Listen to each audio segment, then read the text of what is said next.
Good afternoon, and I'm Eugene Alletto from Bedgear. We are a company that I'm not going to spend a lot of time on. I'm going to share a little bit of how we got here.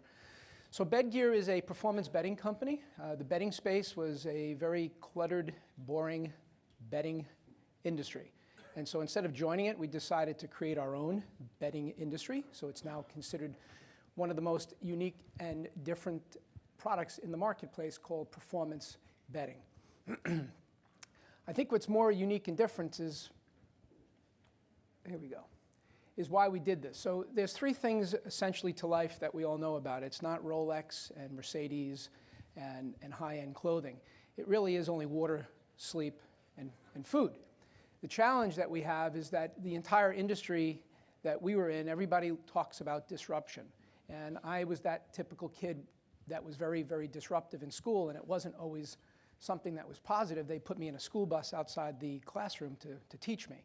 So I know that disruption was never a good thing long term. However, we've adopted this in the retail environment where it's fun and exciting for young brands to come and disrupt retail and kind of push people around. We've never wanted to be that brand. So we have a very different approach to the way we go out and do our marketing. And what we looked at is the three essentials, sleep being one of them. But when you really start to look at the water industry, you know, having three children, I walked around this life up until raising children thinking I was smart. But since I'm not that smart, I drink smart water these days to get a little extra smart because they're smarter than I am. And most days I don't have a lot of balance in my life, so I spend a lot of time drinking balanced water when I feel that way. And sometimes I'm vitamin deficient, so I wind up with vitamin water as well. But the beauty of water being redefined is that it's also created things like charity water. So now you see that the water industry has been very additive. So even though it used to be free, now it's a multi-billion-dollar industry. By adding it, by doing something and adding something to a basic essential, it's become a multi-billion-dollar industry. Well, the food industry is no different, right? The food industry used to be super easy. You'd go in, you'd go to your favorite restaurant, and they'd have your same food over and over again. It's even hard to go to your favorite restaurant without them changing the menu for you. Now you have Whole Foods, and if you can't really figure out how to get food, you can get it on the go and get it in a bar. Again, being additive to this world, not disrupting one type of food versus the other, but creating something unique and different. And for those that used to take the kale off of your potato salad and throw it aside, the kale industry had figured out that it's the superfood now, and now you have an incredible new vegetable that we all of a sudden discovered that's been around for a long time, right? So we know that food's been not disrupted, but it's been additive. What I find most amazing is sleep has not. Sleep is boring. People will sleep when they're dead. People try to cheat sleep so they can accomplish more. And then the offerings in terms of product and marketing are just as boring as sleep is. So we recognized very quickly as we went shopping between Walmart and Target and Bed Bath, you name it, Macy's, everybody does the same thing. They have big dump bins. They throw a bunch of pillows in the middle. They throw pillows on the wall.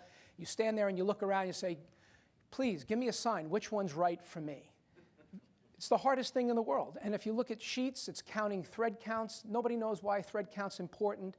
And then when you look at the mattress industry, they put all the money on the outside of the mattress, and they try to convince you that one mattress is better than the other, and if I roll it up, stick it in a box, and ship it to your home, that I can disrupt an old industry because it's so confusing, and one size fits all. But as I look around this room, every one of you sleep in one or another position, and each of you are different sizes.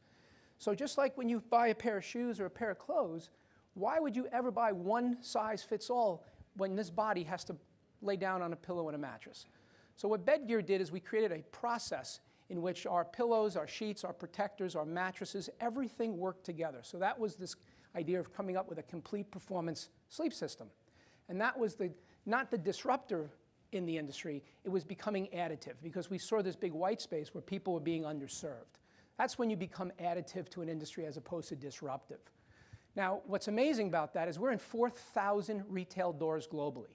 We have stores in Russia. We got already 70 stores up and running in Russia. We have 16 stores in Thailand. We have 36 stores all throughout Asia. We'll have over 300 by the year 2020. We've already signed a distribution agreement. We're in Australia, we're in New Zealand, and the list goes on. And the reason for this global expansion is twofold. One is our conscious capitalism. We have over 68% female in our company. We have a tremendous amount of 25 to 35-year-olds in our company, and we have 41 countries represented in our company. We all get along. Everybody gets along. We fight like family, but nobody cares if you're a Jew, a Muslim, a Christian, you name it. We don't care what you are, who you are, as long as you love to sleep, we want you to work for our company. So global expansion is our way for our conscious capitalism. Where we want to put our money is in world peace, because there's a lot of people trying to solve cancer and a lot of other wonderful philanthropies out there, but world peace is underserved. So we believe that one pillow at a time, we can literally bring world peace, because when we're more tolerant, when we get a good night's sleep, and we're more tolerant, we treat people better. So our conscious capitalism that we put weave into our world is that we want to be global, because we believe that there's a great thing out there called world peace. And with that, we're going to do it through selling a great night's sleep. Here's what our stores look like. So when you ask who we have Raymore and Flanagan's, Ashley Furniture. We didn't go to the Macy's, the Targets, and the Walmarts because we wanted a real engaged consumer and sales associate interaction. We wanted to be able to share the importance of that. And we struggled with big box retail to go find help. So when I would go to a Target or Walmart or a Macy's, good luck trying to find someone to help you. So reason that the internet has done so well is you get better help online than you do getting offline. So why would I go to a store that, one, looks like, you know what it looks like, they've let the stores run down, and two, there's no extra help. So why would you go there? Now, most recently, I think a lot of the brick and mortar retailers recognize that the cheese has been moved, and they're now reinvesting into taking cool brands like us and curating them at these other fine retailers. So you see like Moose Jaw and Bonobos, companies that are being purchased by the Walmarts and the Targets of the world. Macy's is now working on the same project. And we don't think that retail's dead. We just think boring retail is dead.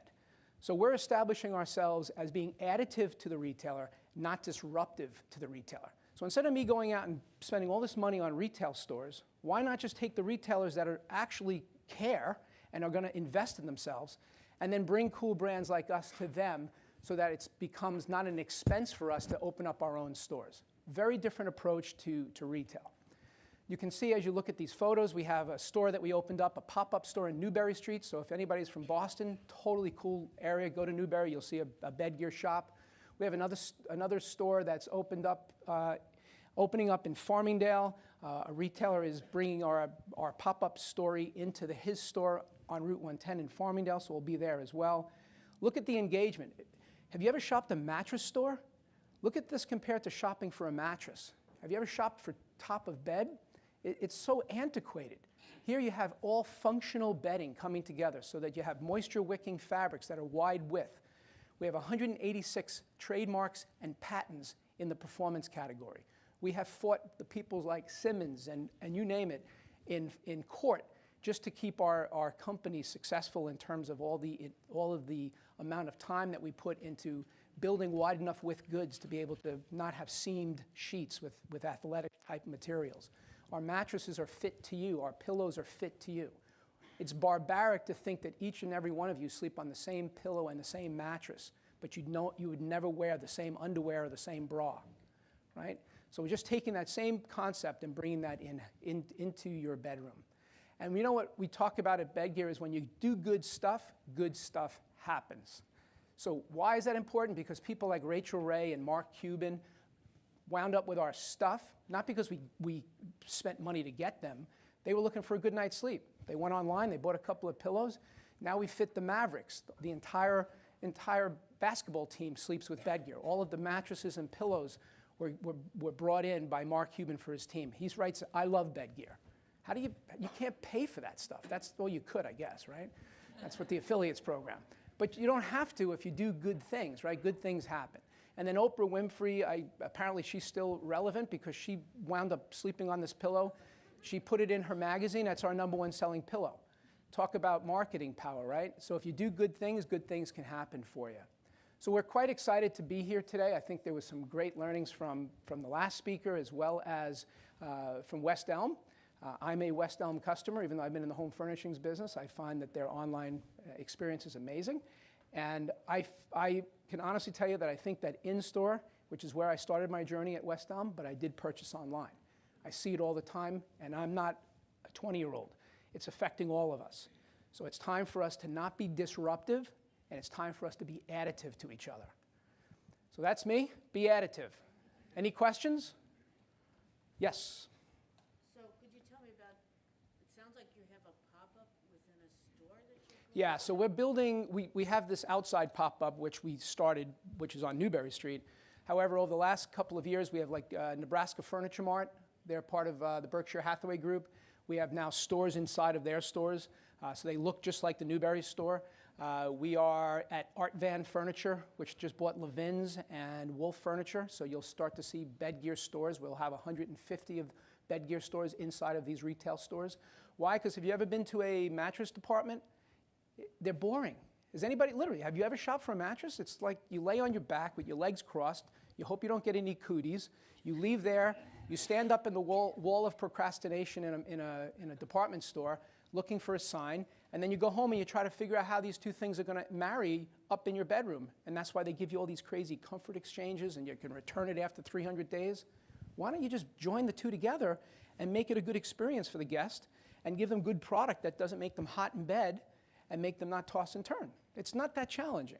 So that's why the pop-up for us was super important, because it controls the environment and it gives the retailer something to communicate that's different and unique. Any other questions? I just want to be respectful of my time up here. I could talk for way more than a French guy can, because I'm Irish and Italian. Any other questions for me? Awesome. Well, thank you all very, very much.